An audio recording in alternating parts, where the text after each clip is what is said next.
Would you all please stand for prayer? And please assume a position of prayer as we're taught by the Honorable Minister Louis Farrakhan, where we open our hands in like manner to receive a blessing from Allah.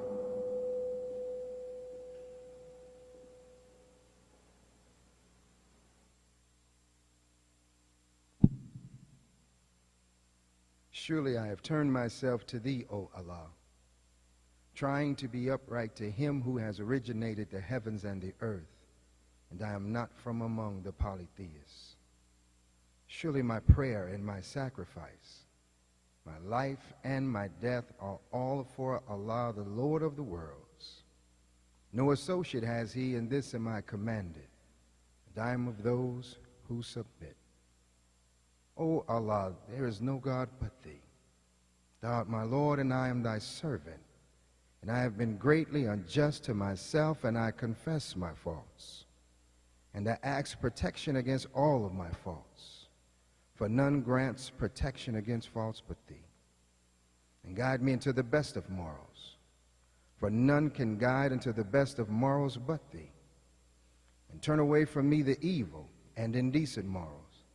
For none can turn away from me the evil and indecent morals but thee.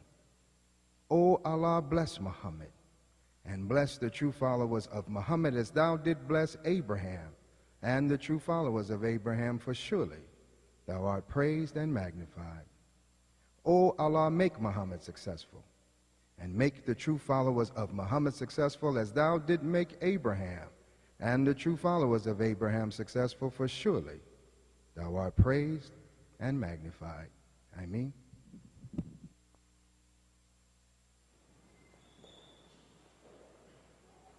Assalamu alaikum. In the name of Allah, the Beneficent, the Merciful, I bear witness that there is no God but Allah, and I bear witness that Muhammad is his messenger. I greet you all in the greeting words of peace, of Assalamu alaikum. On behalf of the Nation of Islam, on behalf of the Honorable Minister Louis Farrakhan, we would like to welcome and thank each and every one of you for being with us on this beautiful Sunday morning. To those that are here in Mosque Mariam, this is our national center. This is the headquarters of the Nation of Islam. And to those that are watching via the internet, from the various mosques and study groups across the continental United States, to the believers that are watching in the various countries around the world, to our guests, comrades, we welcome you, and to those that are curious watching for their first time, we thank each and every one of you. We know that you're tuning in to hear the life-giving teachings of the Honorable Elijah Muhammad. For those that are tuning in for their first time and really don't know a lot about Islam, as we open our program, you heard me say, Assalamu alaikum. That means peace be unto you. And as we study the history of all of the prophets and messengers of God, when they greeted their followers, when they greeted their community, they greeted them in peace. When they departed from their followers, when they departed from their community, they left in peace. And here we use the Arabic language, not that we are Arabs, but we are taught by the Honorable Minister Louis Farrakhan that before we were brought here as slaves, we did not speak the English language. We are the original man and the original woman. All language begins with us. And we spoke in ancient Aramaic, ancient Arabic language. So what we're using now is what our forefathers and our ancestors used. We're trying to determine self-sufficiency and self-determination for ourselves. So we decide what language we speak. We decide what religion we follow. We will now begin to determine for ourselves what we need to do for ourselves and bust up the mind of white supremacy. All praises are due to Allah. It is the teachings of the Honorable Elijah Muhammad that, as the Bible says, ye shall know the truth, and the truth shall set you free. Many of us don't even know that we are still slaves to a system that perpetuates the mental slavery of black and poor people, not only in America, but all around the world. And that slavery begins and ends with acknowledging that we don't know who we are. And many of us don't know that we don't know. But when you look at your very last name, and you know your name does not fit your culture nor your identity, it lets you know you belong to someone else and someone has pulled a con job on you. That's right. If you go to Japan, there's no one named in Japan like you. In Australia, no one's named like you. And if you go home to Mother Africa, they don't have a whole lot of Johnsons and Thompsons and Williams. But many of us can walk in a building and say, my name is Mr. William O'Leary, and we know as black folk, we are certainly not Irish. As a fellow ball player here in Chicago, Brother Derrick Rose, we know none of us are rose bushes, but we know that name came from our ancestors plucking in the rose bushes, and a slave master named us after the very detail in which we work. So some of us are named wood, tree, bush. Y'all understand what I'm talking about. But the Honorable Elijah Muhammad and now the Honorable Minister Louis Farrakhan desires for us to be free. And step number one is giving back the slave master his name. So when you come to the Nation of Islam, the Honorable Minister Louis Farrakhan gives you an X. And that X represents your history, your heritage, your culture, and all that was stolen from you. The X represents the God that is in you, but most importantly, it gets rid of all the falsehood that has been deposited in you. So everyone come to the nation and get your X and stand proud like Brother Malcolm X did. All praises are due to Allah. As we move forward in our program, please help me as I bring to the podium a young student minister in the class of Student Minister Ishmael Muhammad, Brother Daniel 2X.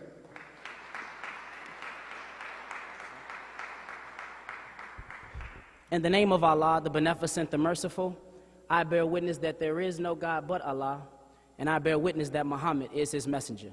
I greet my brothers and sisters in the greeting words of peace. Assalamu alaikum.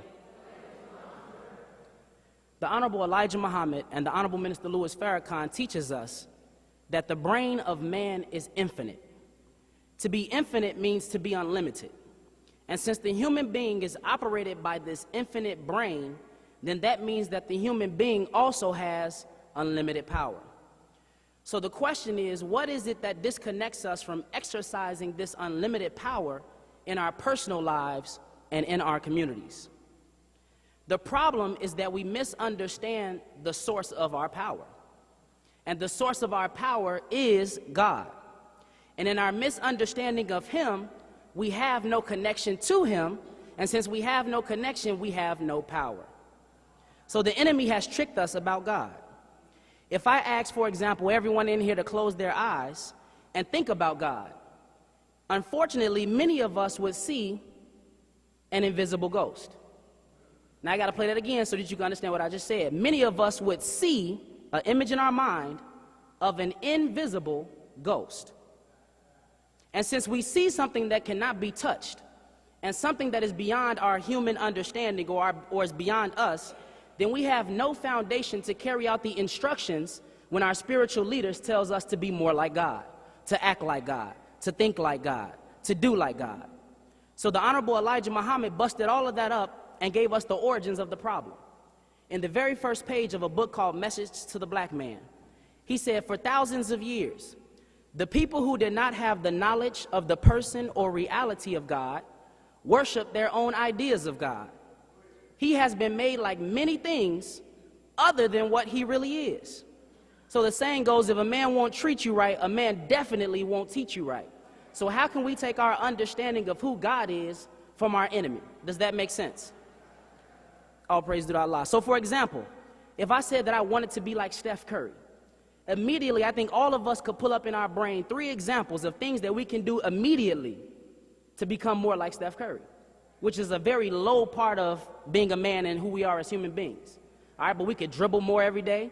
We could practice 300 free throws a day and 500 three-pointers a day. 3 very basic things because we have context. He's a human being, I'm a human being, I can do what he does. Does that make sense?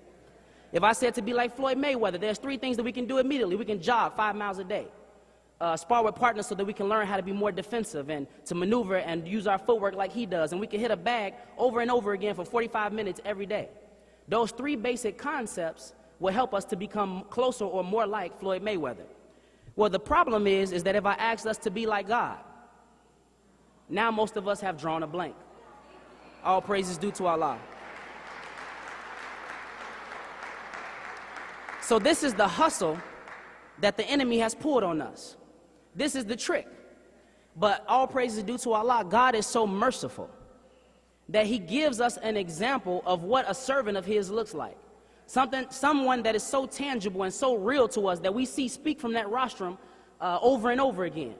So if we mimic our lives behind the mercy that God has left in our midst, the Honorable Minister Louis Farrakhan, now we have 3 things that we can list to become more and more like a servant and a mighty prophet and a mighty man of God. So because I see the Honorable Minister Louis Farrakhan going around the country and working so hard, and I see him helping and inspiring millions and thousands upon thousands of people to establish businesses, I took the initiative by seeing a human being do that to go and start one for myself. So because I saw something tangible that I could relate to, I can now move out and begin a business like the Honorable Minister Louis Farrakhan.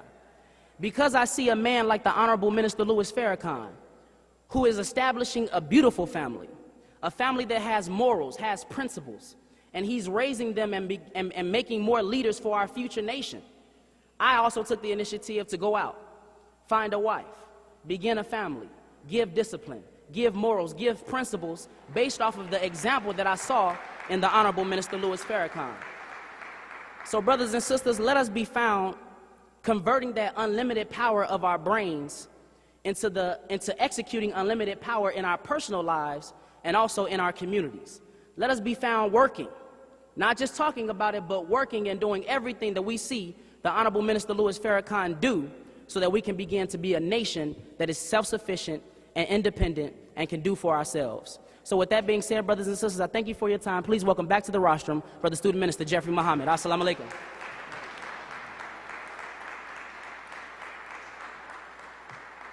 Can we give Brother Daniel another round of applause, please?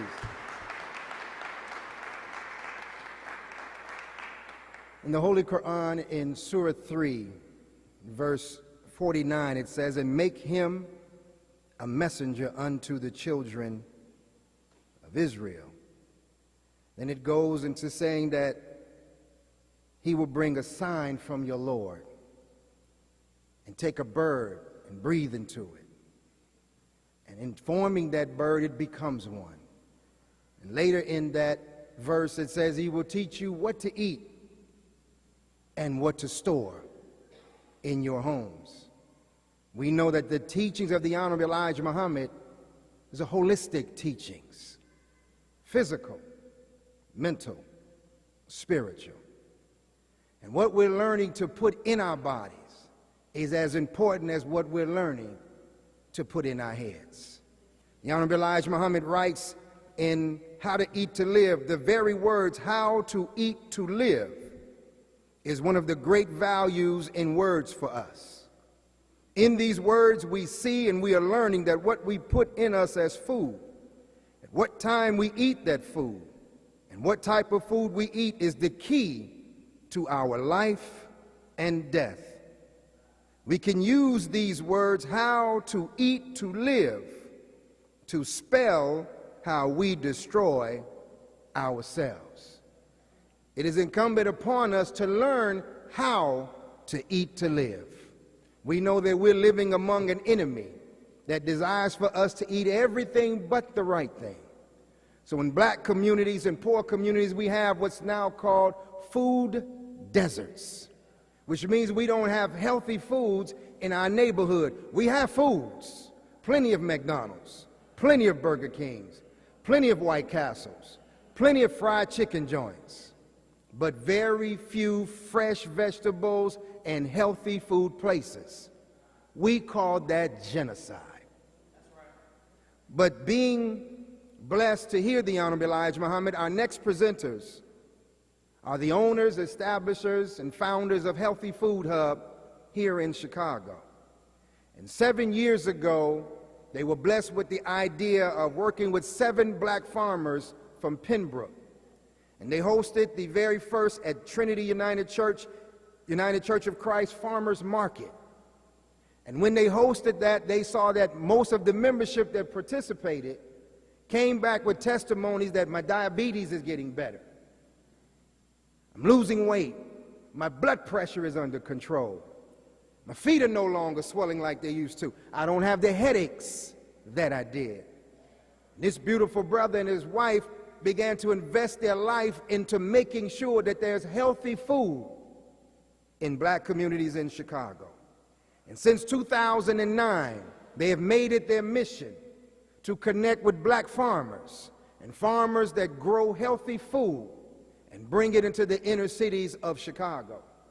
And we're blessed here at Mas Mariam that we formed a coalition between them and Brother Ishmael and the LOC that they will help us, along with the farms that we have, to be able to provide healthy foods to the believers, not only in this mosque, but to our entire community. But all praises are due to Allah. But they have a beautiful system and a program that we would like for you to hear. So brothers and sisters, please help me as I bring to the podium Brother Fred and his wife, Dr. Jafunsa. Please give them both a round of applause of Healthy Food Hub.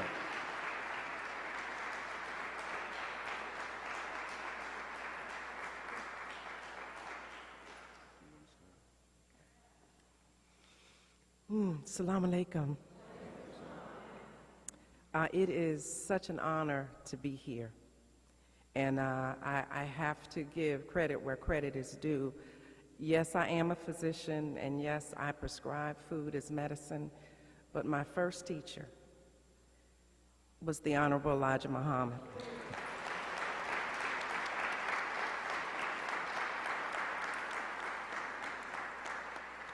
As a teenager, I read the book, How to Eat to Live, and what I watched before my eyes as a young girl was our people healing themselves and being healthy by the masses.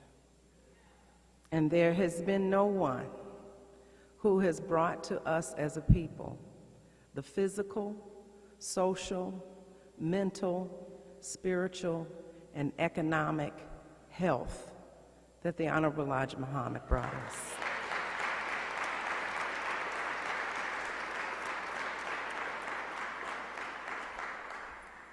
And so, yes, I am a physician. I'm an MD. I'm a family physician, and I'm boarded in holistic medicine. But above all, I do all that I can every day to be a healer, not just of people coming to my office one by one, but I hold on to the prayer of us being healed by the hundreds and thousands, by communities, by communities.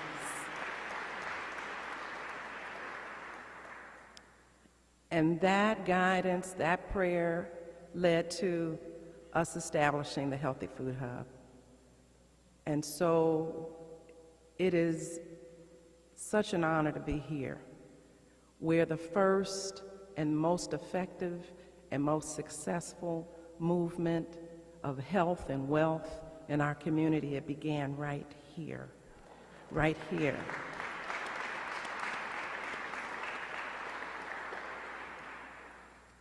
And we all know we have darkness all around. We know that we have unhealthy food. We know that that's impacting our children's behavior. We know that our children are dying. But thank goodness, all praises be to Allah, that we have a model. We have a model that's already been laid down for us, that's been successful.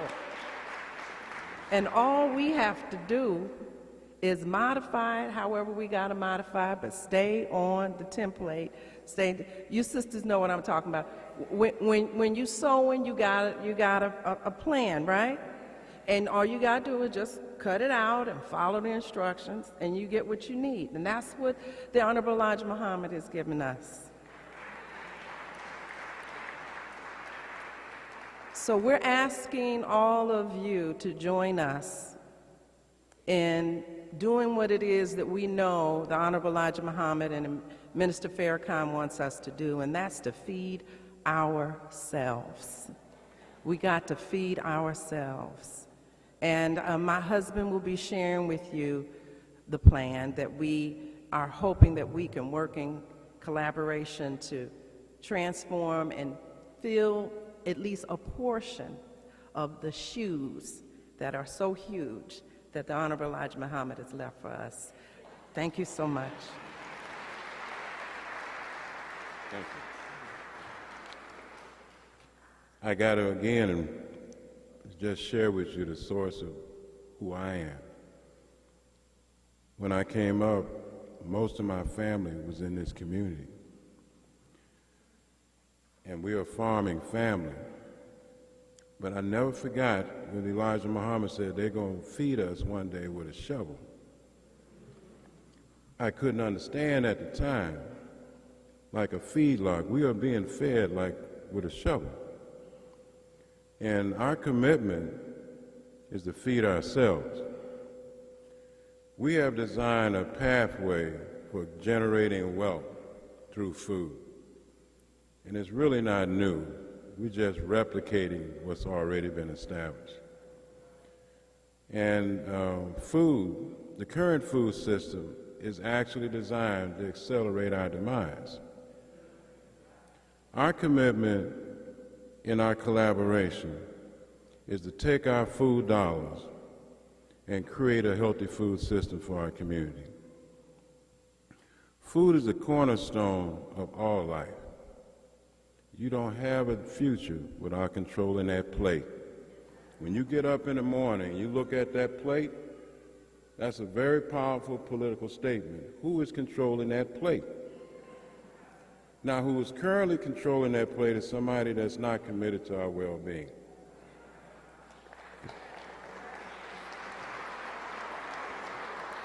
It's no accident that we got all these physical, psychological health problems because we don't control that plate. So we believe that food is a pathway to generating wealth and harmony in our community. We're looking at three components of that. Spoke wheel, we call it the wealth wheel, because the cornerstone is your health. We're talking about food production, food aggregation and distribution and packaging, food access and distribution. But the center cornerstone of that is education. We have to re-educate ourselves because we got a lot of pain about food, right? Our children, when they associate food, they associate it with slavery. So that's a barrier, constraint, and this is not just happening here in this country, it's all across the world. Our relationship to food has been defined by Europeans, which is a very painful memory. So our commitment is to re-educate ourselves, taking our food dollars and create a healthy system. Can we be with that? We want to create a healthy system, not only healthy, but we control this system. You can't expect somebody other than yourself to be committed to your genetic future. So food is the path to our genetic expression. So we're looking at production, aggregation, distribution, but the center of that is education. Education is critical because of the painful links and chain our historical past. We're going to compost that past. And why I'm saying composting is the way God creates new life. Okay? So we're going to start here. We're going to be teaching the rotating apprenticeship class, and it's going to be a training site for our community. I'm also a certified permaculture instructor. I think I was the first black American in North America to be a certified teacher in permaculture. And what is permaculture? What we're going to learn is our indigenous history. Permaculture currently is a system that's used to design healthy environments. We had that. We was masterful. That's why we were enslaved. We were masterful in creating healthy environments.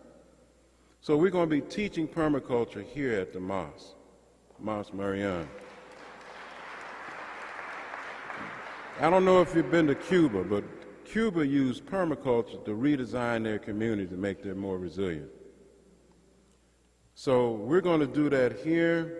We want to be able to take the food dollars and create an economic engine around food. See, we forget that there's an economic engine in food, okay? But we eat billions of dollars on an annual basis. In Chicago and in the state, it's $60 billion a year consumed in food, but we don't control none of it. How can you control your future if you don't control the food? We're deceiving ourselves. We're in a cloud. We need to come out of that cloud. If you don't control that plate, you can't talk about no future. Okay? So, in collaboration with the Nation of Islam, we're committed to creating a model that we're going to be able to replicate, not just in the urban setting, but throughout the entire system. We're going to design a food system. Now, food system currently is an international food system. We don't never want to have that. Shipping your food thousands of miles, you got to do a lot of crazy things to make it preserved, right? And the outcome of that is something that we don't want to have. But we're going to design in partnership a system that's going to securely feed us. You don't have to question whether or not it's going to harm you. Just imagine eating without questioning. So it's important that our children learn how to do this. Not only are we going to be talking about food production, we're going to be talking about energy. A farmer got to know how to have an energy system. He's going to have to learn how to build. He's going to have to learn a lot of things. This is a holistic design. This is not new. Elijah Muhammad designed this. So we're committed to establishing the first one here. We're going to start outside. Okay? We're going to start with what we have. We got to change based on what life is now. 60% of us live in urban settings, right? We're going to design food systems in urban settings, rural settings, and suburban. That's a food system. We're going to web that into a web. We're going to control that web. And we're going to feed ourselves and take those economic dollars and generate enterprises from our food. Okay? Not that we have much of a choice. We assume we have a choice. There is no choice, family. We either feed ourselves or we don't. And the outcome is unacceptable. So we're going to feed ourselves. We ask that you join us in this campaign to feed ourselves and our family food that we don't have to think about altering our genetic future. Right now, the current system is changing us in ways we have no idea. It's no accident that we got high rates of everything. It's the food and the environment. But we are masterful historically of how to manage that. We're going to access that again. We're going to compost that painful memory and generate a new future. Thank you. Yeah, talk about the how.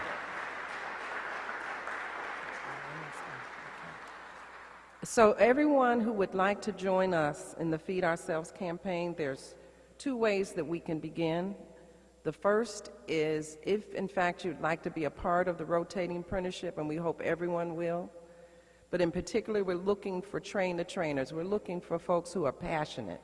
So if you've heard this message and you feel like, yes, this is what it is that I need to do, we're looking for you to step up. We're going to be at the table with Sister Donna 2X, our Minister of Agriculture here, and we will be there at the table enrolling folks so that we can know who we have to work with to get started.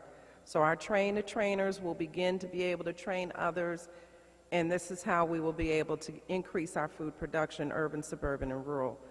In addition, we will be establishing a healthy food hub here. Yes.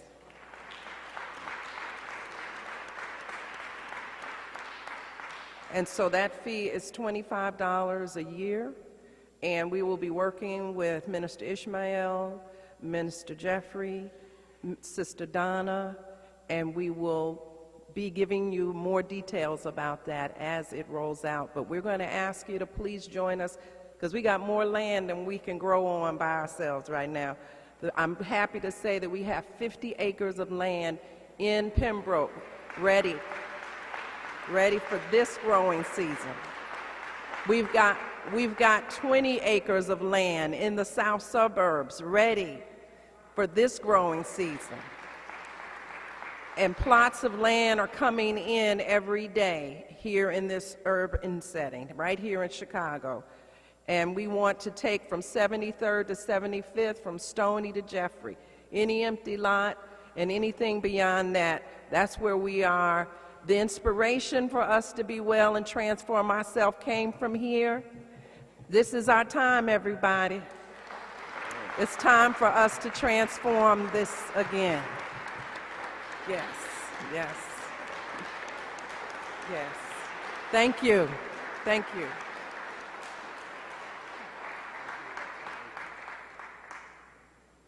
Can we give them another round of applause, please?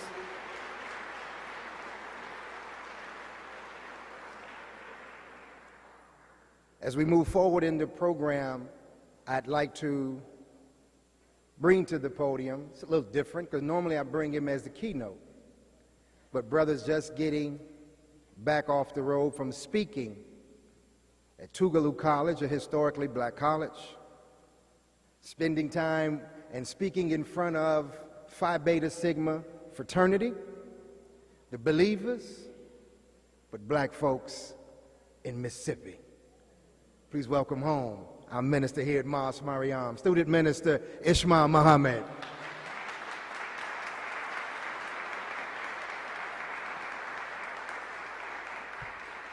Assalamu alaikum.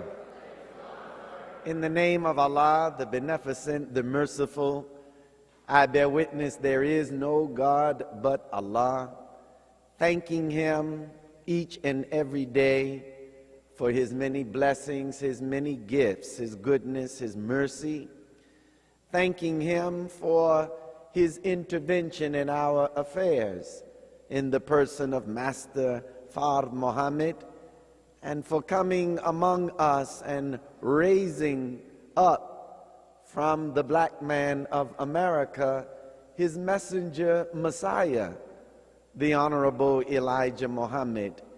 I am so grateful to Allah for the man who is in our midst today, brothers and sisters, a man of great, great courage, a man who is in love with his people, and you can't have somebody that's in front of you that says they love you and they not demonstrate that love.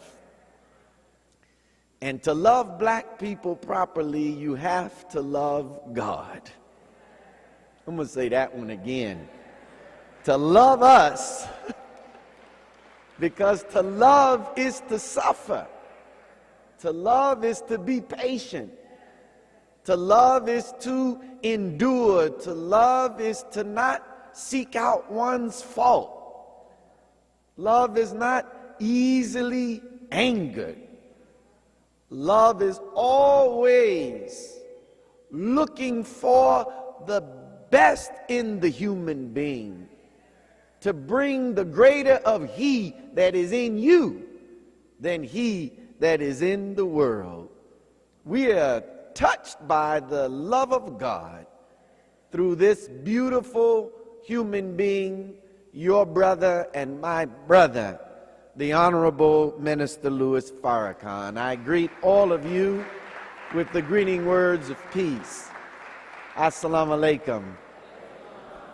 Well, I thought I would give you a break from my voice today, since Allah has blessed me over the last 5 weeks to deliver several subject matters from the teachings of the Honorable Elijah Muhammad, but we will not take a break from the voice of truth.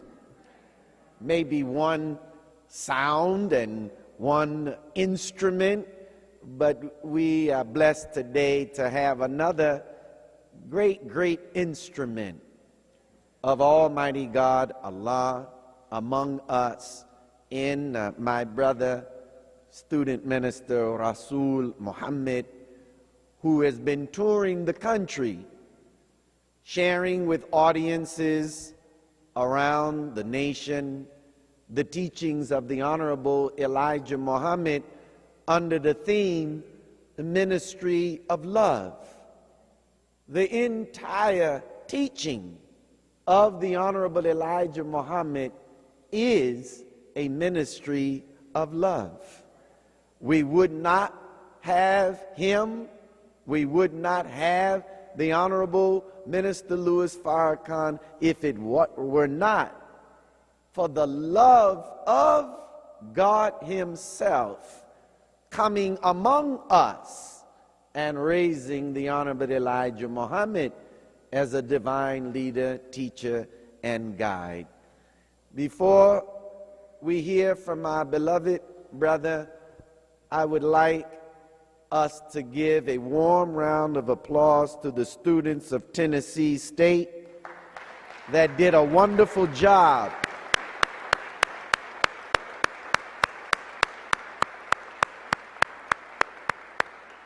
to bring the minister to that historic campus.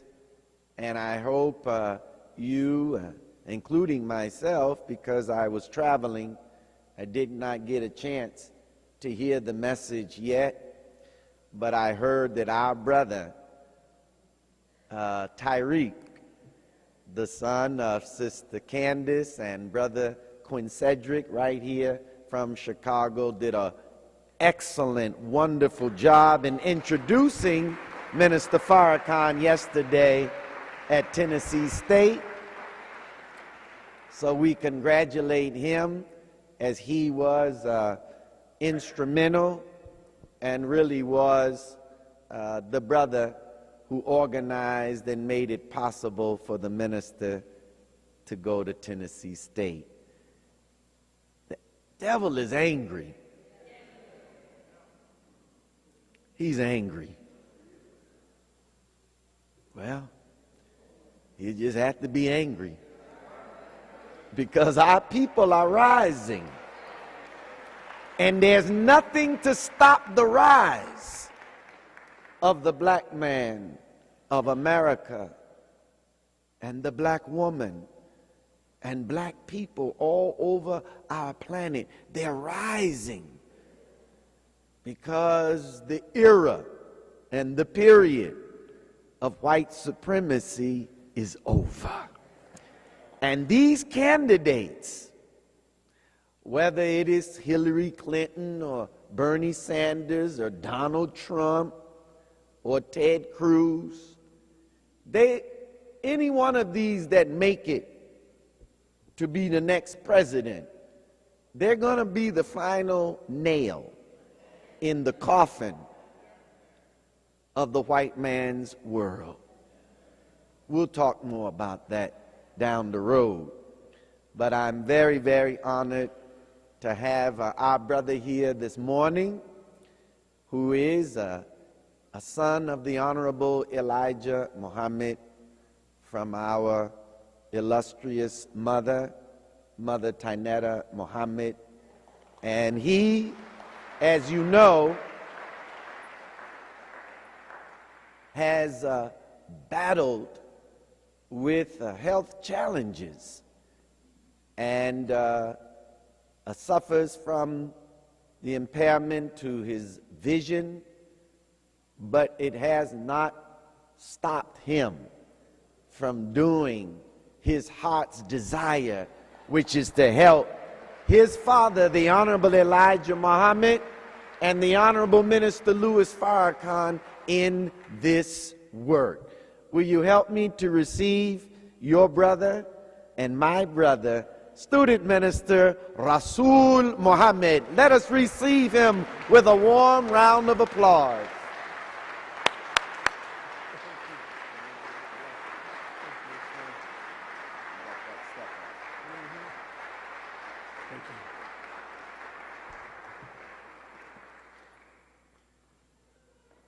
Thank you. In the name of Allah, the beneficent, the most merciful Savior, the one God to whom all holy praise is due forever, the giver of life, the cause of death, and as we are taught from the Holy Quran, nothing happens without His permission. Allah, the sender and raising of prophets and messengers. What a marvelous God. Allah, the creator of the heavens and the earth. Allah, whom the Holy Quran says is our only friend. You know, I mean, I hear too many of us say, our best friend. He's not our best friend. I mean, who's he in competition with? He's our only friend. Wow, isn't that something? Our only friend. Makes you wonder who you hanging out with. I love Allah. And I'm going to say right here and right now as it goes, I've reached certain lows in my life. Wow. I'm going to try and keep it together. I didn't plan to say that, but it's really out of love that I'm saying it as I just reflect on Allah. But I've reached certain lows in my life, in my health, in my wealth, in my marriages, in my family life, my social life, in my person. And I discovered Him. Did you catch that? It's kind of like, you know, the story of, in the scriptures of Meshach at Meshach, Shadrach, and this Negro, Abednego. 3 of them put in a furnace. And they found a 4th one there. Who was that 4th one? In the furnace. Well, I've been arrested a few times in my life. We're not making public confessions. But I'm going to just say that. I've been in jails where it was just me. And I remember one time I got arrested in Kalamazoo, Michigan. And I counted 24 hillbillies in this cell I was with a toilet in the middle. And since I didn't know how long I was going to be sitting up in there, I was giving these threatening looks. Like, y'all better not get on that toilet. Because it was all bunched up in there, you know. But there was a 25th person I remember discovering in that cell. Yep. Yep. First time I got arrested, I was 16 years old. when I was in jail then, I discovered somebody else in the cell. In all of my interpersonal relationships that went sour, I discovered this other person always there. When I was broke and lost everything, I thought I had lost everything. But I never, ever experienced a day with no food. I never experienced a day without clothes. I never experienced a day without a roof over my head. I never, ever experienced a day where some human being, regardless of their creed, class, race, or color, or where they were located, on a street corner, on a park bench, at the bus stop, on the train, did not have a kind word for me. Never. Never. Never. Now, I've experienced days where the people I expected it from didn't give it. But Allah blessed me with the sight to see that life isn't about you getting what you expect from designated people. But if you can expand your breast or ask Him to expand it for you, you will come to see it as an expression of great ingratitude to complain. I ain't never had nobody did nothing for me no time. Nobody ever helped me when I needed something. Nobody was there. Well, how did you get here?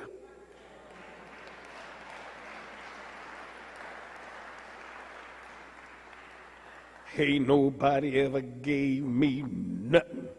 Well, how did you survive?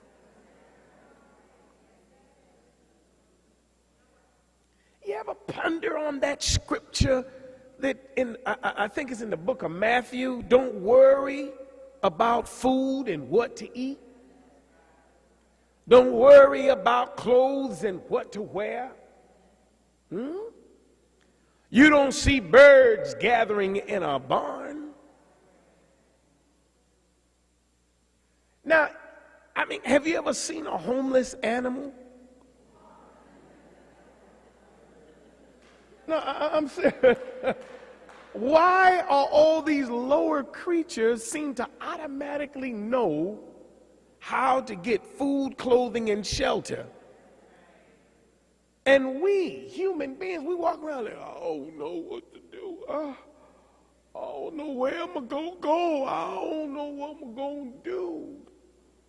What's wrong with us? What's wrong? So today I want to talk about, if Allah be pleased, 2 words, well, maybe 3, but one in particular that stands out for me as very critical in our growth and development spiritually in our relationship with Allah. And it's a term called gratitude. First of all, if you would refer to the book of, or Surah 39, companies, Azuma, in the Holy Quran, there's some very strong points in the first 7 to 10 verses of that chapter on gratitude. Allah dislikes, in fact, He hates ingratitude. And He likes to see gratitude in us.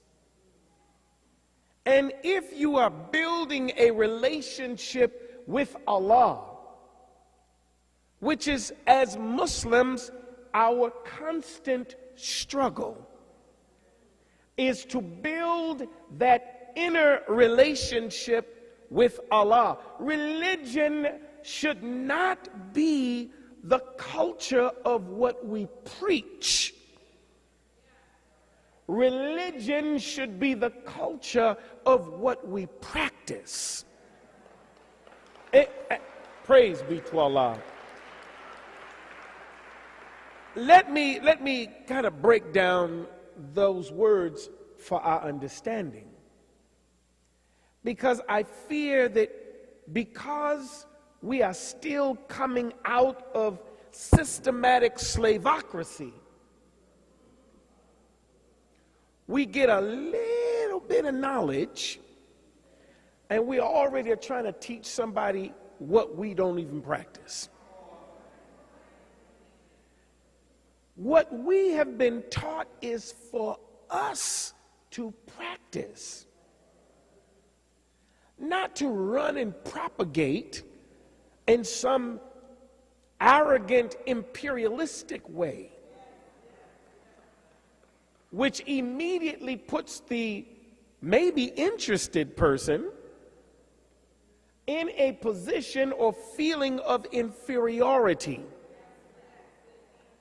That's what converting people, unfortunately, bears too much of. The pride that I got it. Now, sit down and let me learn you something. That is not how you grow your religious practice. Do you hear me?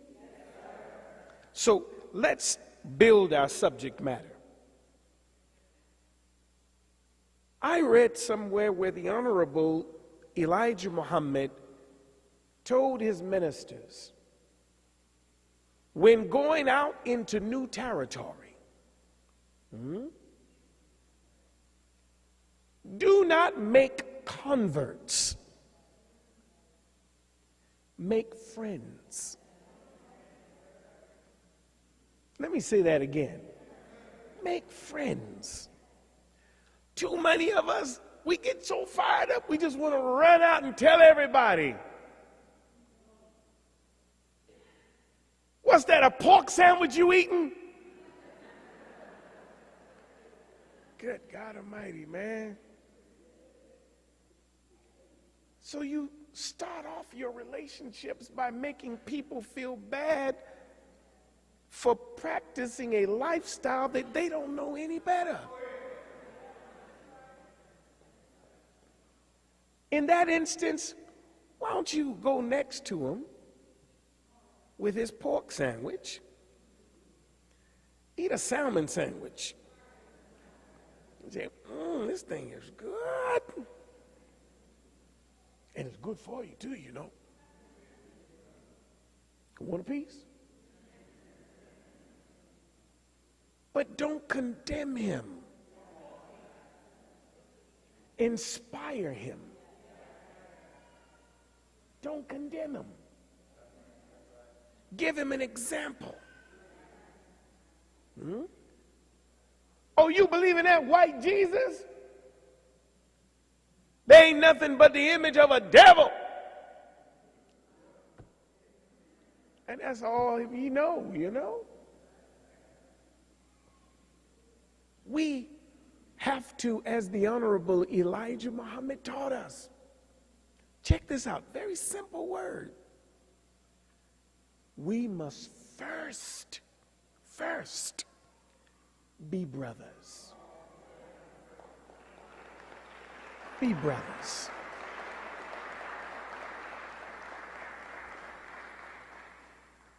I'm hoping and praying that Allah will guide my words to you, because I'm not trying to give you a show. Fiery preaching. And I've been at this for a little while. And I'm kind of tired of it, to be very honest. I'm tired of it. And I'm seeing a whole generation coming up imitating styles, but they lack the substance.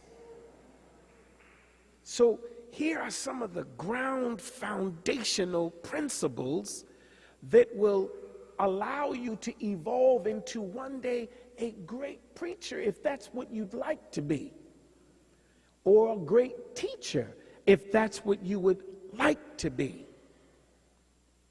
Let's first work on being brothers. Let's study this word love. How do I love you? Especially if I've never been loved or had the experience of love. How do I love? Many of us go into our relationships without that essential science of how to love. We get married, don't know how to love. You know, I just basically like you. And don't even know what that means. You know, like you means, something about you is attractive. That means scientifically, the magnetic force of what I'm looking at that pleases my eyes is drawing me to you. But if that's all, that's why when I get to you, I get bored, because I'm not finding anything else. And especially if you're focused on all of this is never enough. That's why you get cheated on.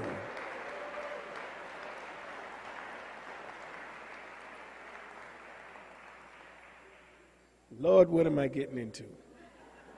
I didn't plan that. I'm on cruise control. But it's true. Look at that word, unfaithful. You know, how do you become unfaithful? When were you ever faithful? When? If faith without works is dead, and faith was dead, how do you become unfaithful? And it's not because somebody else came into the picture. I really would challenge that concept. He showed up and she became unfaithful. No. Or she showed up. In fact, her hair is fake anyway. Come on. Fake hair, real hair can't cause a man to become unfaithful. There is something the other guy or the other woman showed up with that answered and fulfilled a void and legitimate right for you to have. And nature couldn't resist it. So faith between two people is about working toward a common goal and cause while answering each other's legitimate right to have attention. Jesus said, it is written that man should not live by bread alone. So put that in the same context of a relationship on an intimate level. It is written that man cannot live by sex alone. So it ain't about all of this. It is written that man must feed on every word that proceedeth from the mouth of God. Well, God gave the female a mouth. God gave the male a mouth. What comes out of it? That in a relationship, you malnourish each other's brain. Huh? When you malnourish each other's brain and ear because of what comes out of your mouth, you are setting up conditions for dis-ease, or otherwise understood as disease. And in the medical profession, disease in every instance in the body, they find three conditions: malnutrition, dehydration, and stress.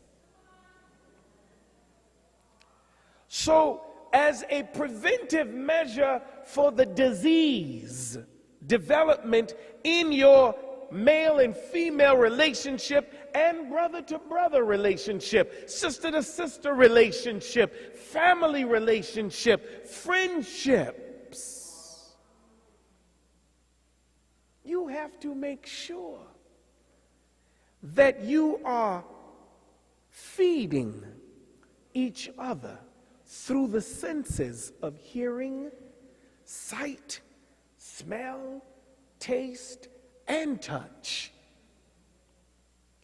That which carries the kind of nutrients that answer the demand or legitimate right of that other being to have. Literally.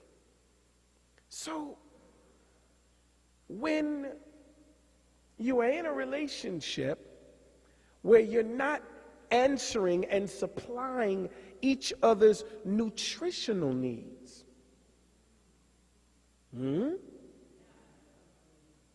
then the first thing you notice in behavior is we become unkind. That means that love is dying, because the scriptures say love is kind. And it's hard to be kind to something that is not feeding you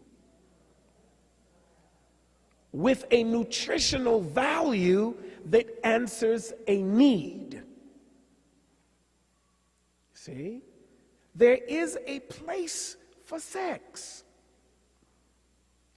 But by the time you get there, purpose and aim has to be established.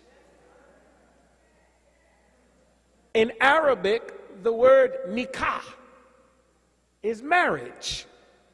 And one of the transliteral meanings of al-nikah is intercourse. Intercourse.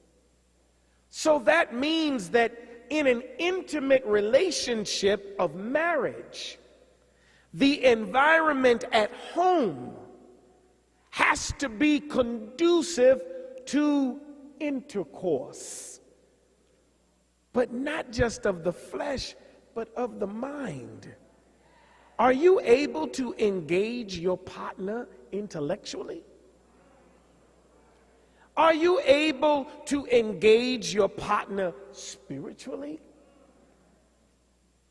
The mind has a stomach like the body. It must be fed. It must be fed.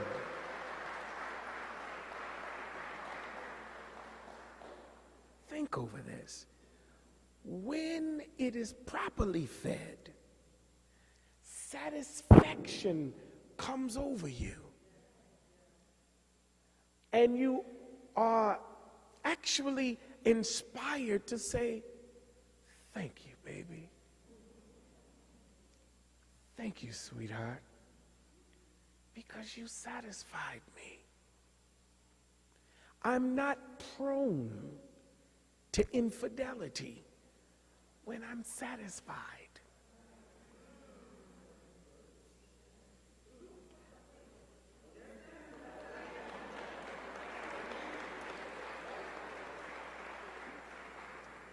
Oh, heck, I might as well. Can I get a witness?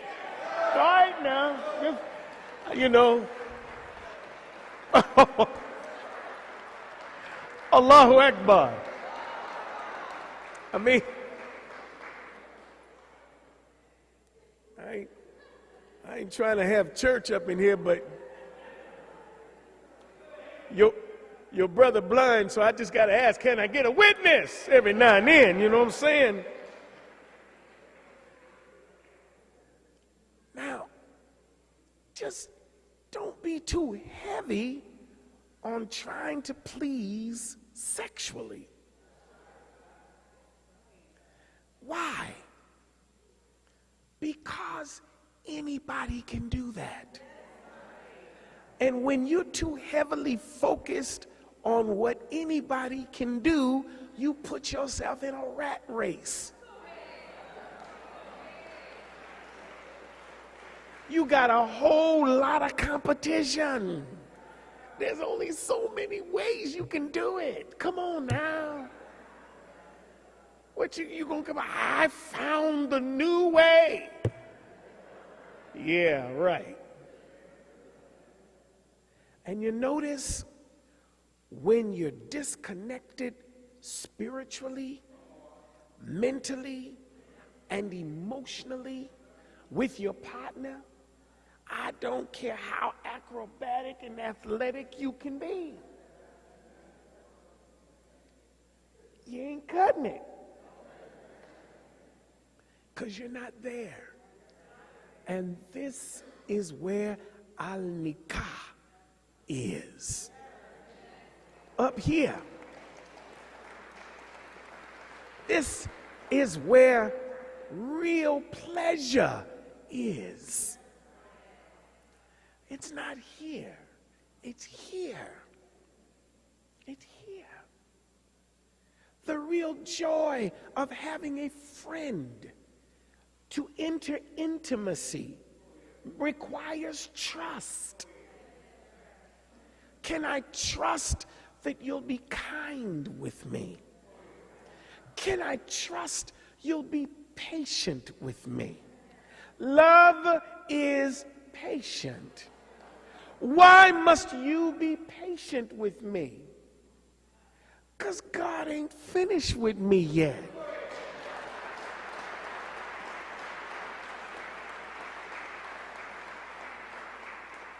Don't enter a relationship with me with this tall order and long list of expectations.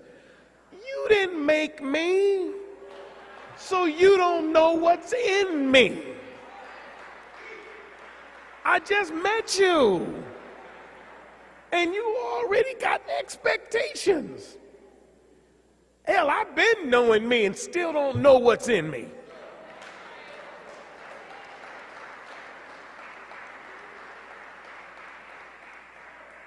So the first person you want to get acquainted with is who? Nope. There you go. I like that. I heard it. She cleaned it up real quick. Allah! That's right. It's with Allah. You get acquainted with God, you get acquainted with self. That's the common denominator between any two people. So you know that the person you are involved with is involved with God by the quality of how they interact with you. I don't want no woman that don't love God.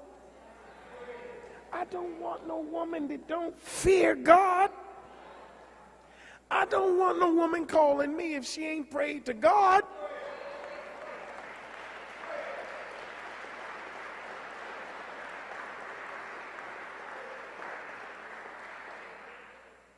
Hey, baby. Man, please.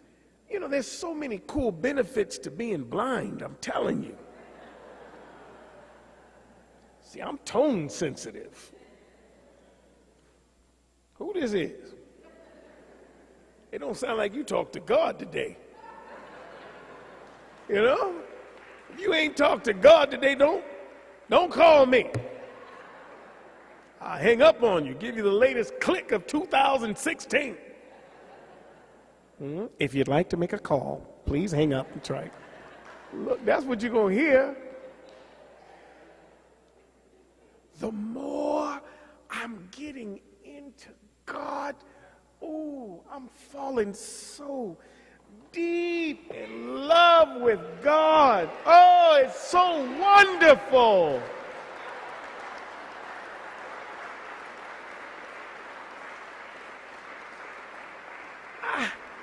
I don't know what I look like to you. I don't know what I sound like to you. And I don't really care.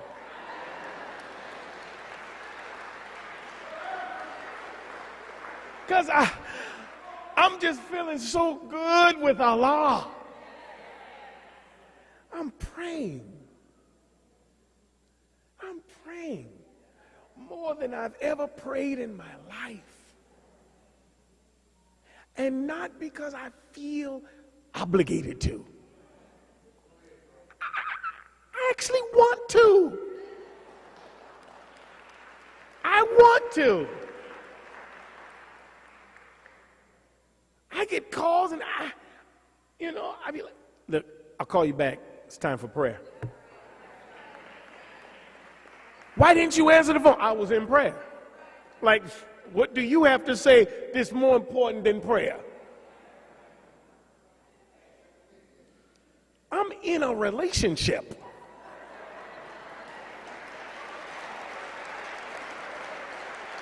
Hello, somebody. So all of you sisters, don't you make yourself some target on Facebook. All of you single sisters, say, I'm in a relationship. You put in there, I'm open, I'm free, I'm single. I'm looking and, yes, I'm ready.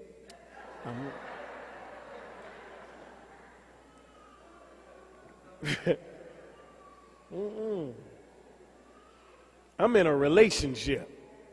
Brothers too. This ain't about just females, it's about males. I'm in a relationship with my Lord all day, every day. And twice on Sundays. Come on now. I love me some Allah. Do you know? Look, so help me God. Don't make me prove it. I could preach all day just about how much I love him. And you know, that love is curing me. It's healing me. It's exonerating me. It's exalting me. It's securing me. It's protecting me. It's educating me. Oh, my Lord.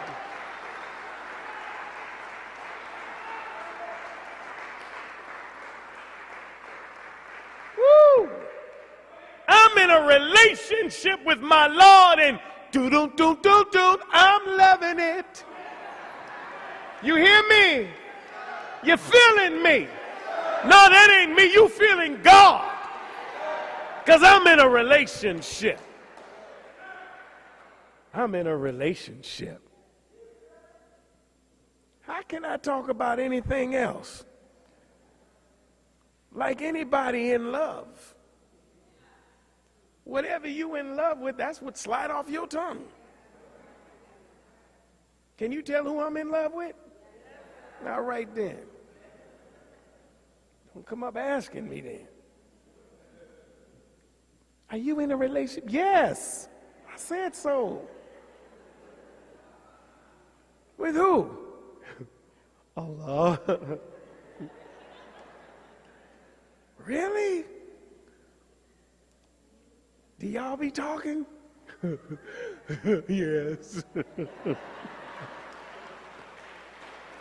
Huh?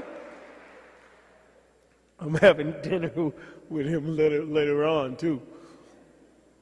Keep them in your life. Bring them into your conversations.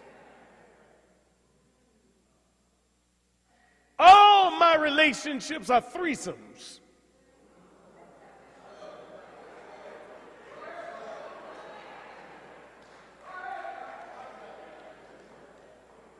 I ain't got to watch out. He watching out.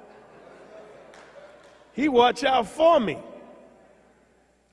Paul in the scriptures say, when I'm weak, he is strong. I can afford to be weak because of the relationship I'm in. Because he's my strength. He's my patron. He's my friend. He's my Lord. He's the foster and cultivator of my being. I seek refuge in him from the cursed Satan. Not in white skin, in my own black skin. Oh, man. And I have great, wonderful examples in my parents. My parents were lovers of God. And that's the best thing they gave me. And they left it in their will. And that's why I'm so rich today. I'm just going to be honest with you. I know Donald Trump says he's rich, but I'm very rich. As some of my brothers would put it, straight up. I'm rich and I'm strong. I'm strong, I'm rich, I'm wealthy. I got it going on. Because I'm in a relationship that's deep, it's intimate with my Lord. I want you to do that. Then you'll be happy.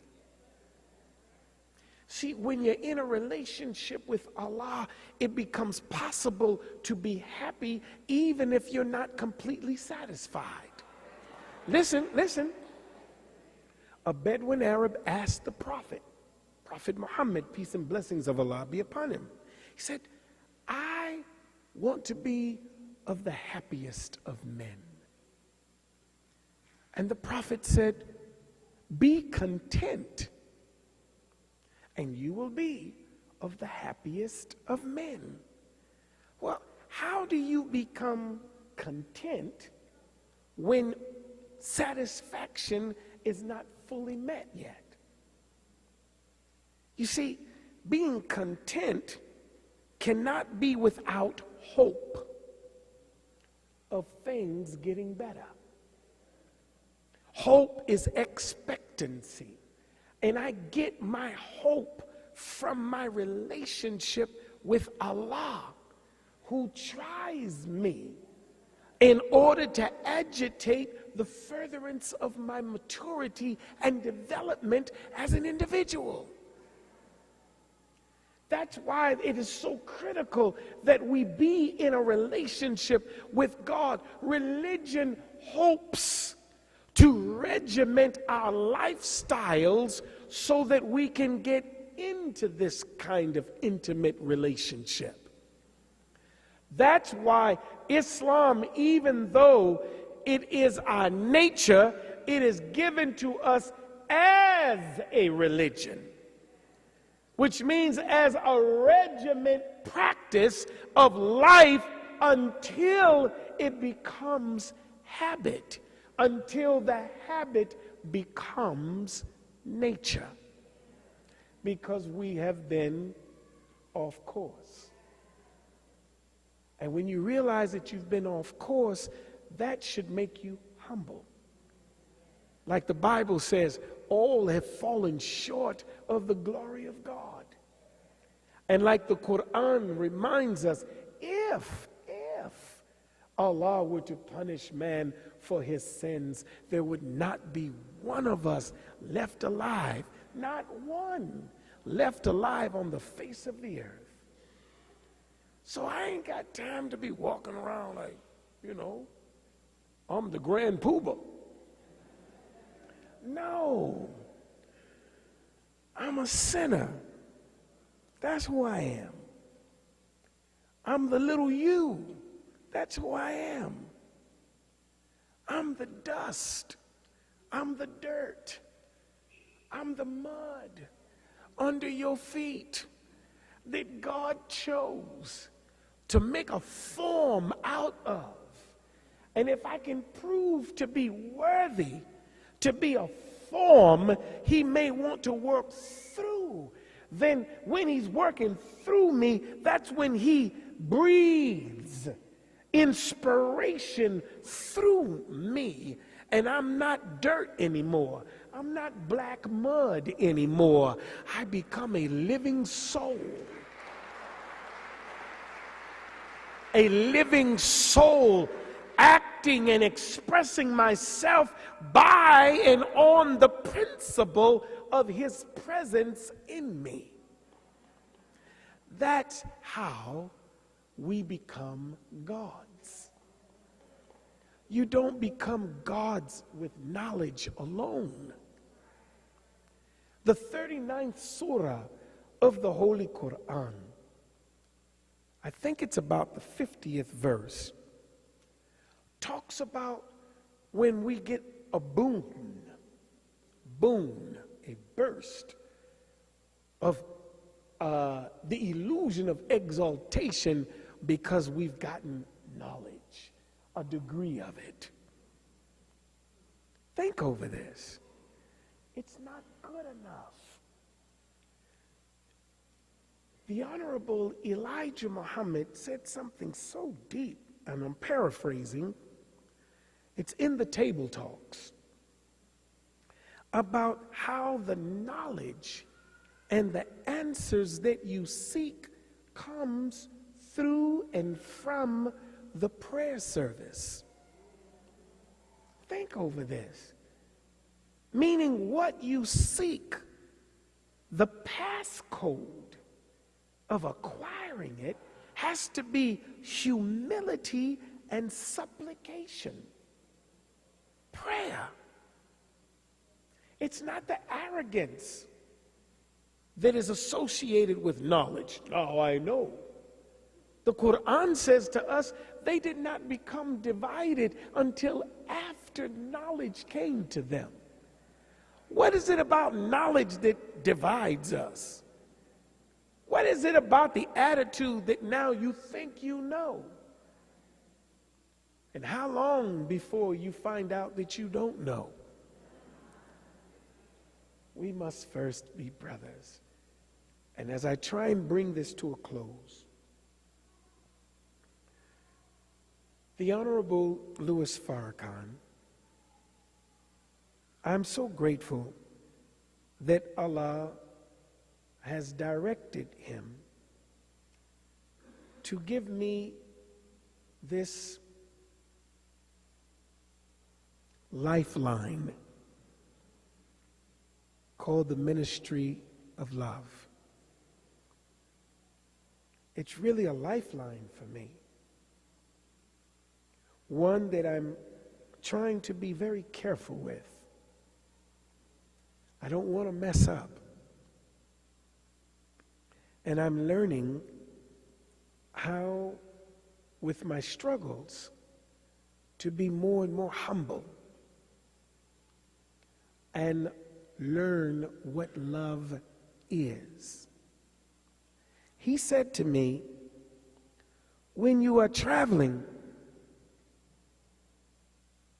and when you see unhappy mosques, unhappy believers,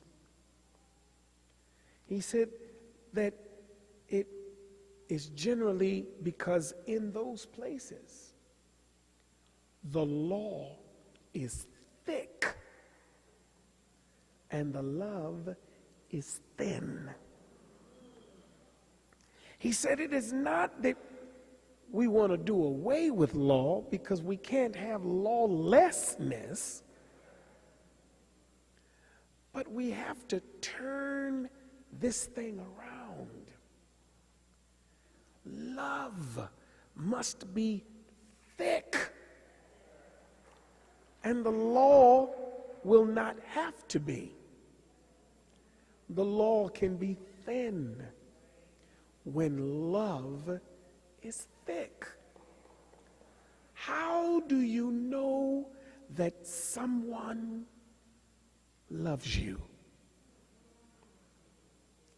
There is something innate in you that tells you this person, even if it's a blood relative, does not love you if they're not kind. You didn't hear me.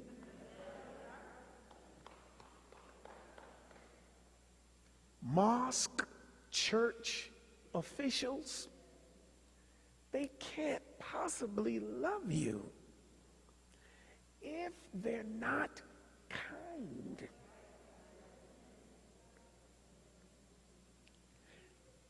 This word kind must be studied, because in kind is also likeness. Most of us don't know how to be kind to one another in a genuine sense, because we're not kind to ourselves.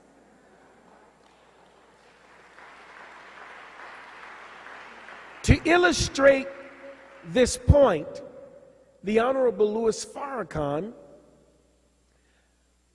taught us about how when Jesus was on that ship, resting in the hold of that ship, and the ship entered turbulent waters, and the disciples became fearful. So they went down and woke the master up, informed him that they were in turbulent waters, there was a storm. Jesus comes up, goes to the helm of the ship, puts his hand out over the waters, and says, "Peace, be still." And the minister so beautifully said, "You know why he could do that?" He said, "Because there was peace in him." Many of us say we love you, but can't affect you with that love. You know why? Because there's no love in us. And when you have someone over you as a parent, a guardian, a teacher, a preacher, a minister, a pastor, an authority figure that does not love themselves, they don't have that requisite stuff to love you to security. So they call it love, but they've really become bureaucrats. Look up that word bureaucrat. A bureaucrat is a government official whose focus is on policy and procedure. We call it protocol. And so whenever your brother and sister generally comes up with a problem, we immediately say, well, it's the law. This is procedure. This is protocol. This is how you do it. This is what you're supposed to do. May Allah bless you.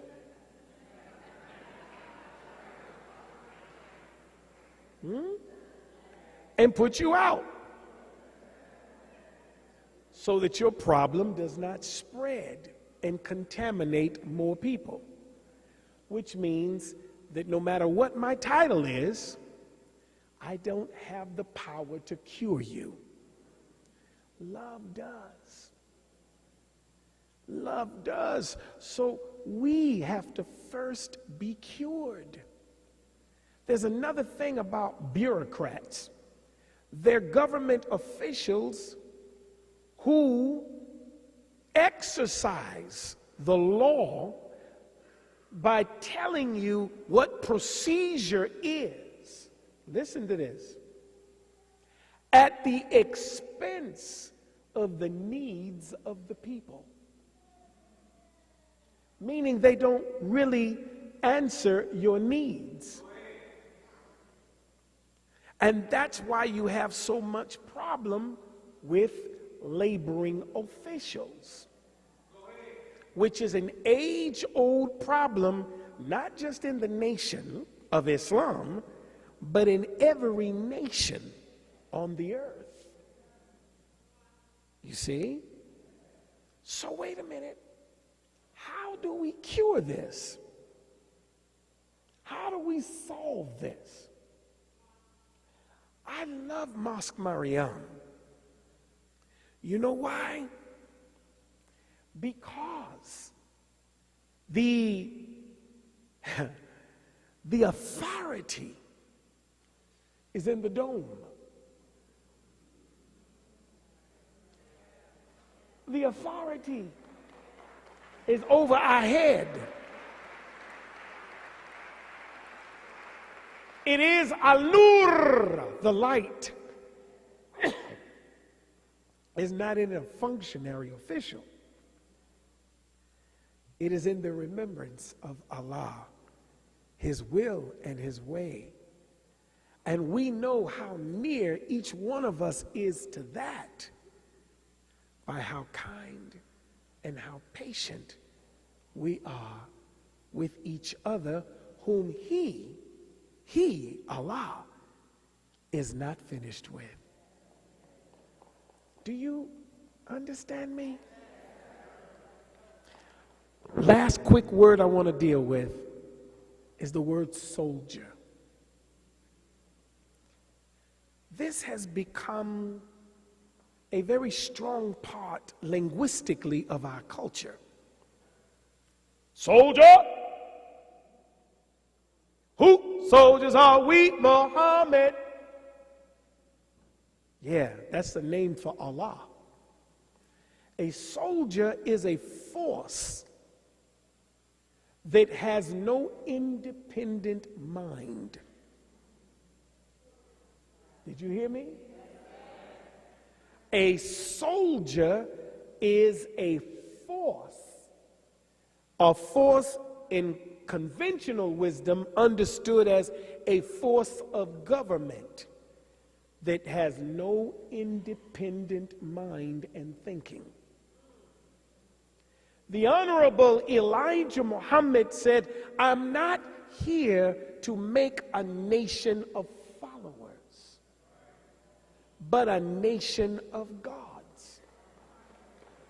So, being a soldier Being a soldier is only a small aspect of the character development of a believer in enemy territory.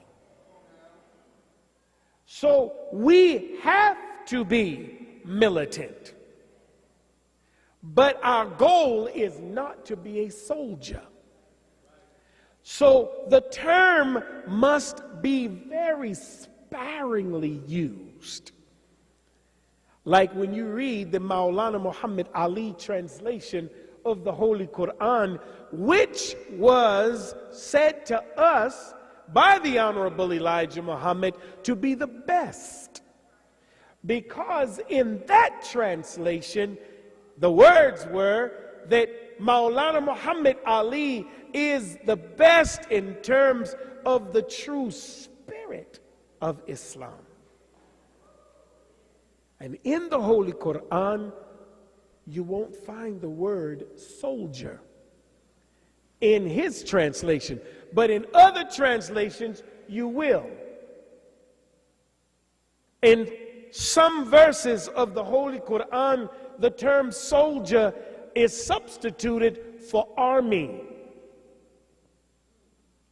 In other translations, the word soldier is used. I think that if we're not balanced in our understanding of the usage of the term as we are teaching and training each other, we could be sounding, that means destroying. We could be sounding otherwise the beauty we need to see in each other to remain attractive to each other. I would never want to marry a soldier, let alone sleep with one.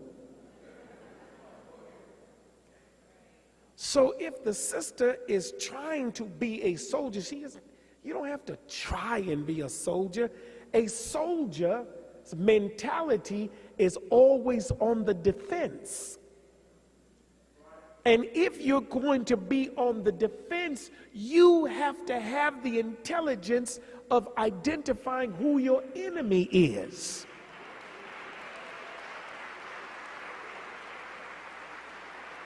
Your enemy is not your spouse. So don't try and be a soldier at home. Be a wife. Be a husband. Not some Gestapo soldier. Assalamu alaikum, dear sisters. The food ready? Yes, brother, have a seat. Dang.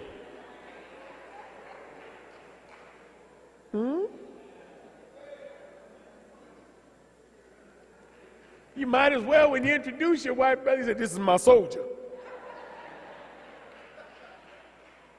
And she should step forward and say, "Yes, sir!"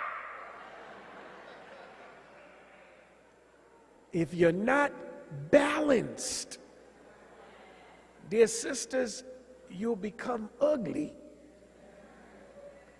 where you need to be beautiful.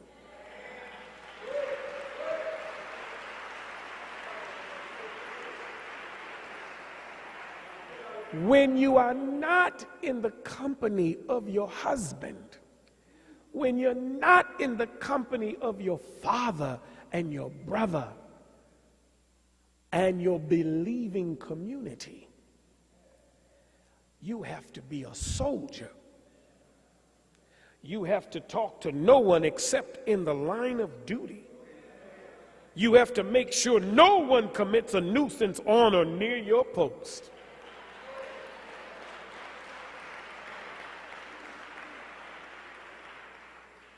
But when you're at home with your family, you have to know how to come out of that mode.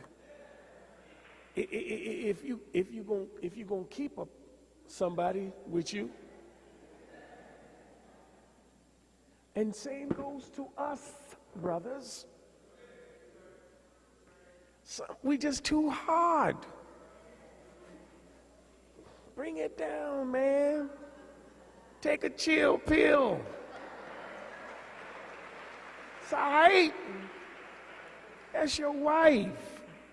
Sister so-and-so, are you at home? She ain't your sister. What are you, ancestral? What's going on here? Is she your wife or is she your sister? Well, we all brothers. Oh, stop it. You got your teaching all mixed up. That's your wife. You are her husband. Yeah. AKA Booby or Pookie, sweetheart, baby. Shoot, man, I started inventing words, man. Went from booby to chooky and ooey and sometimes just ooh. Huh? That's not your soldier. She's a soldier for Allah. Now, when she's a soldier for Allah, and when you are a soldier for Allah, that means you're defending and protecting the virtue and the righteous principles. But if those virtues are not being attacked, chill, man. Chill. Enjoy your soup. And each other's company. And throw a little ice cream in there. Bean pie a la mode. A la vanilla ice cream mode. You know? Kick it. Watch a movie together. Snuggle. You know, do stuff. And Allahu Akbar. You know? That's when you can do the church stuff too. Right. Make each other do that. Woo! Praise the Lord. Now you got a happy family. Huh? That's the ministry of love. Love make it do things, good things with it. Yeah. Come on. As Muslims, our restrictive laws are like this. And what we can do is like that. Show me some of this. Stop focusing on this. Be happy, be content, be grateful, be beautiful, be to one another as you would have each other be unto yourself. That's the ministry of love.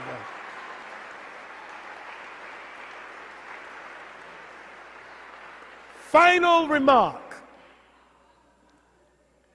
For any of our ideals to live in the mosque, in our homes, in our families, for any of these ideals to breathe,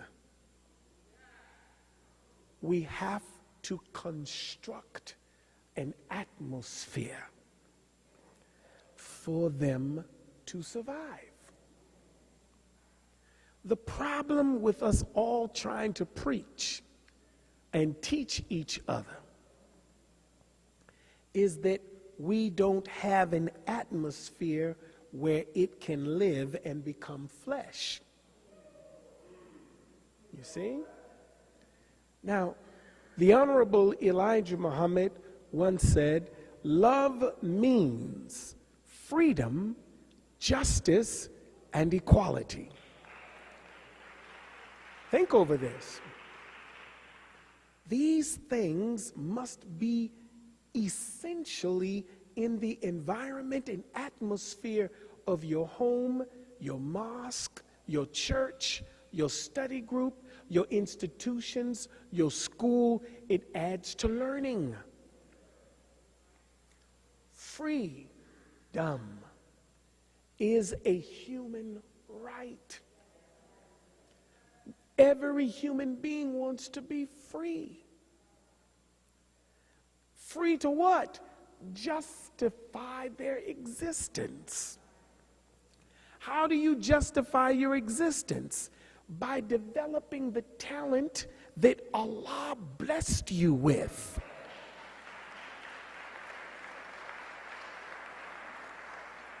If everybody is in soldier mode, everybody is to a degree suppressed in their own unique qualities.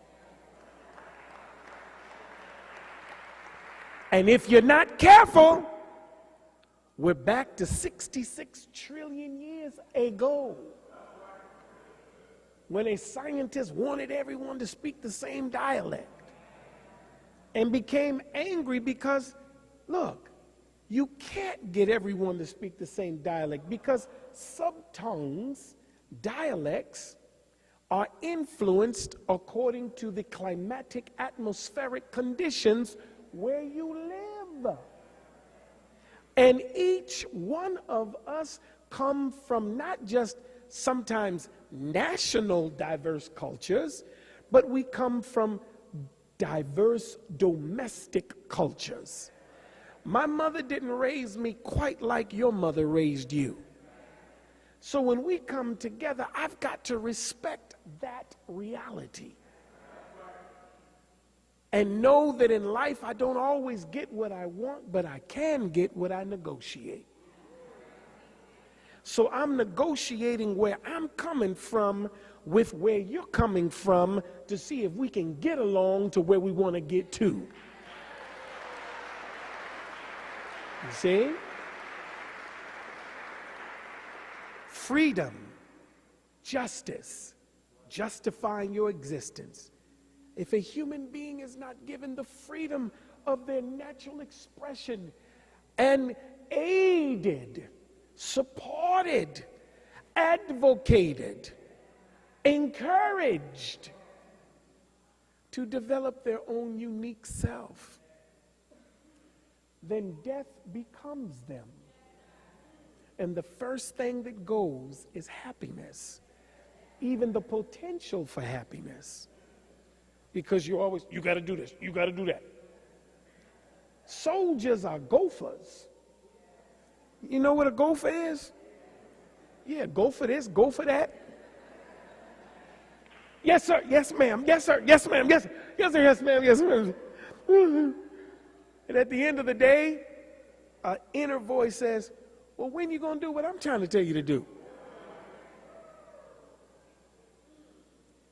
And then you're such slaves, you ask for permission. Excuse me, may I have permission to be myself? No. That's on you. That ain't nobody's responsibility. Don't blame nobody for you not becoming you. Allah made that a struggle. That you have to struggle to become you. So that when you do become you, you'll appreciate it. No pain, no gain. The last one, equality. Freedom, justice, and equal to the best in society. This is your right. This is your God-given human right. And you must build an atmosphere in your marriages, in your homes, in your mosque, in your church, in your study group, in your relationships in general, that never hinder that reality. I hope we learned something, and I pray Allah blessed me to say something. I love you. Thank you for your patience with me. Assalamu alaikum. Allahu Akbar. Oh, Watch this. can I just announce this? Yes. Oh. Let's give another warm round of applause for Brother Rasul Muhammad.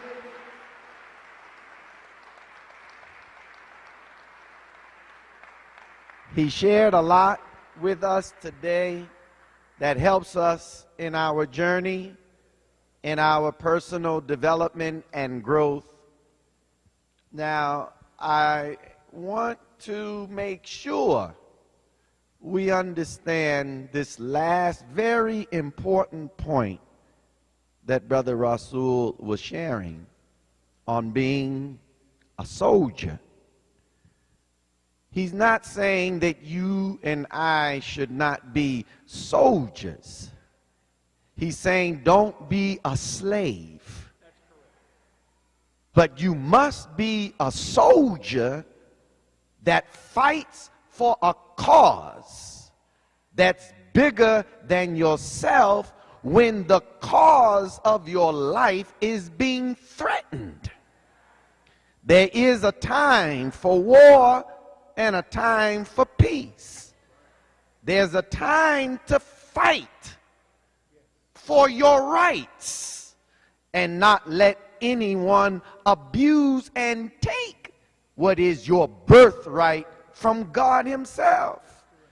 So a soldier is one who fights in an organized structure to effectively defend what he is being, or what effectively defend against the threat, effectively defend against an enemy. It's going to take soldiers rooted in love to be a part of that 10,000 fearless, to stand in between the violence and the guns and the bloodshed. That's a soldier. A soldier is one that's taking orders from his commander-in-chief, that is the author of his life, that is God himself. That's a soldier. And this life that we live cannot fulfill its purpose except that we're willing to take orders from the commander-in-chief, that is God himself.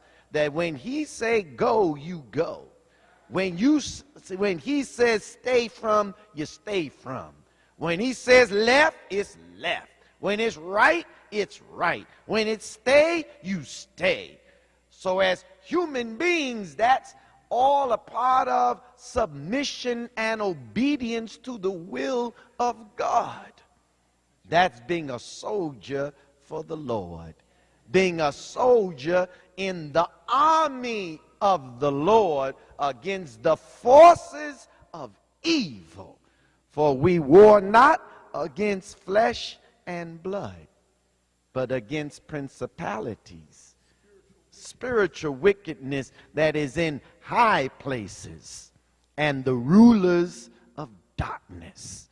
So I wanted to just make sure we understand that he's not saying not to be a soldier, because being a soldier is to be in ranks and to be aligned with your commander-in-chief to fulfill an objective, and the commander-in-chief is God, and the commander-in-chief that is God always gives commands to the people through one that he raises up from the people, that is called his servant, his messenger, his prophet.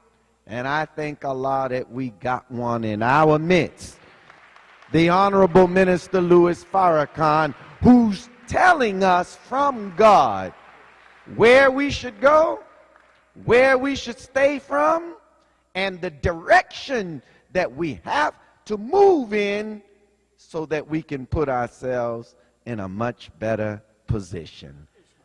Yes, sir. Excuse me, I don't know if I appreciate his words.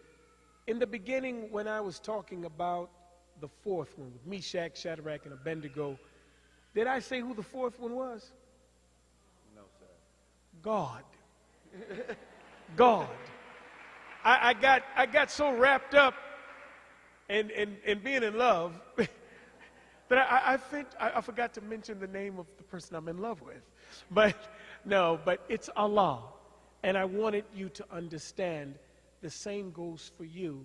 And ingratitude is not acknowledging and recognizing in your situations of challenge and trial, He's never forsaken you. It's we who forsake Him. Thank you so much. You know, one preacher fires up another preacher. You know, I can't help myself. I'm inspired by the Word and the Spirit. And let me take that out from the personal affliction to our condition as a people. We are in a furnace of affliction under white supremacy. But there is one among us. The book says he had the appearance, the Son of Man. Brother Farrakhan, representing God, is among us in this furnace of affliction so that the heat of the affliction does not take us all down together. And that's why every time that the enemy looked into that furnace, Meshach, Shadrach, and a bad Negro, the flames did not consume them. That's the blessing of God among us today in the Honorable Minister Louis Farrakhan. Let us always, as Brother Rasul is saying, express our gratitude for that man that God has among us. Let's give our brother, student minister Rasul Muhammad, another warm round of applause.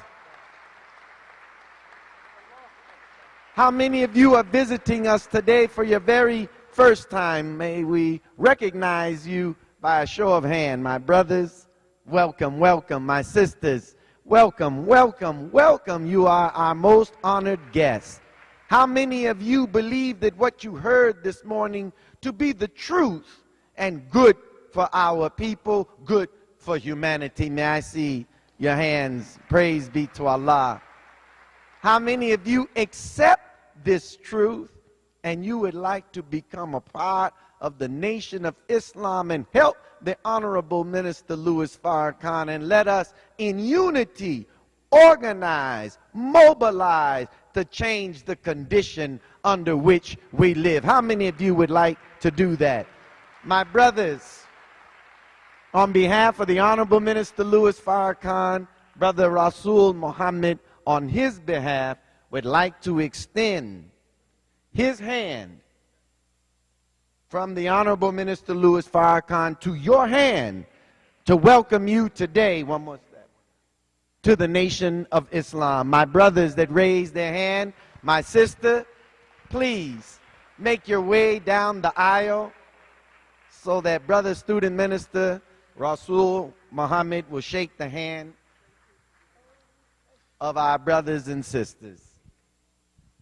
All praise is due to Allah for the Honorable Elijah Muhammad and the Honorable Minister Louis Farrakhan in the various mosque and study groups. You can come down the center aisle and shake the hand of the representative of the Honorable Minister Louis Farrakhan. All praises are due to Allah for the Honorable Elijah Muhammad and the Honorable Minister Louis Farrakhan.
Once again, brothers and sisters, all praises are due to Allah for the Honorable Elijah Muhammad and the Honorable Minister Louis Farrakhan. We thank Almighty God Allah for that inspiring message today. Student Minister Rasul Muhammad, all praises are due to Allah.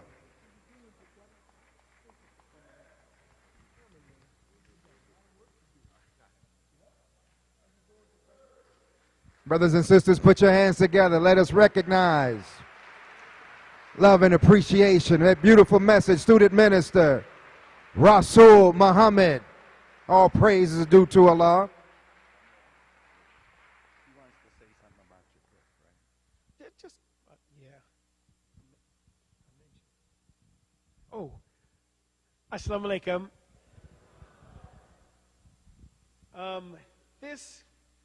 This book here is a miracle, because I don't know if a blind man has ever written a book.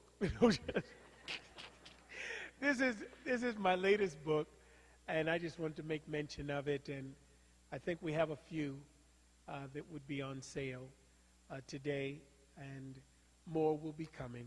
It's called States of Consciousness, My Thoughts. Very easy reading, and I think you'll enjoy it. I've gotten some wonderful reviews thus far. I haven't really campaigned for its distribution yet, but just wanted to let you know this is yours from your brother, and thank you so very much.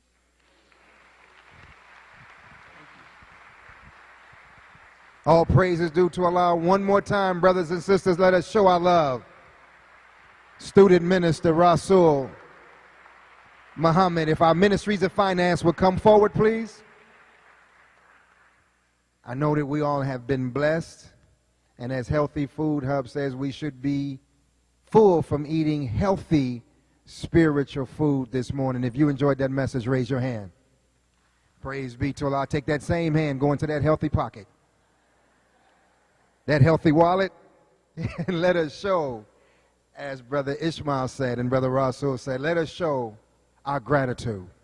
We thank Allah for sharing with us that message today. But it's time for us to be reciprocal. We need to buy our own farmland. We need to own our own businesses. We need to produce, distribute, and manufacture our own shoes. And the Honorable Elijah Muhammad and the Honorable Minister Louis Farrakhan have given us a blueprint that we can free ourselves overnight if we take our $1.3 to $4 billion spending habit with others and begin to spend something with ourselves. I'm asking everyone to help and give to this ministry of the Honorable Minister Louis Farrakhan. In giving to him, you're giving back to yourself. His desires for us to be a free, independent, and justified people. Can we all agree with that? All praise is due to Allah. If you didn't have any money, may Allah bless you. Prayer works. Prayer works. If you didn't have any money, if you have food at home, before you throw it away, give it away. Right after the mosque meeting, we're going to go out with Sister Carmela, and we're going to give food to our homeless brothers and sisters that are out in the street. And to all the believers that have weekly been going out, that have been cooking food, taking their own money, their time, to give to those less fortunate to themselves, let us give Sister Carmela and the brothers and sisters who have been going out nonstop weekly. When it's raining, when it's been snow, when it's warm, when it's cold, when it's hot, they make sure that many of our people here in Chicago, the forgotten black people, are fed. One more time, show your love, Sister Carmela. And for many of us, we still have clothes that we're still trying to lose weight from 4 years ago to get into. It ain't getting ready to happen. Before you throw those good clothes away, clean them, put them in a nice bag or package. There's somebody next door to you, down the street, that needs something. And many times we've talked about them. Don't they look bad? Look how, before you say it, go help them. So put a bag by the door and say, this is a Savior's Day gift. It's a gift of love from the Nation of Islam and the Honorable Minister Louis Farrakhan. Just do it privately, because by the grace of God, either we've all been there or we might be there. So let us put some blessings in our storage bank that when we need them, there's something there to draw from, okay? May Allah bless each and every one of you. And after prayer, we have a few local announcements that we would like to make. If everyone would please stand for prayer.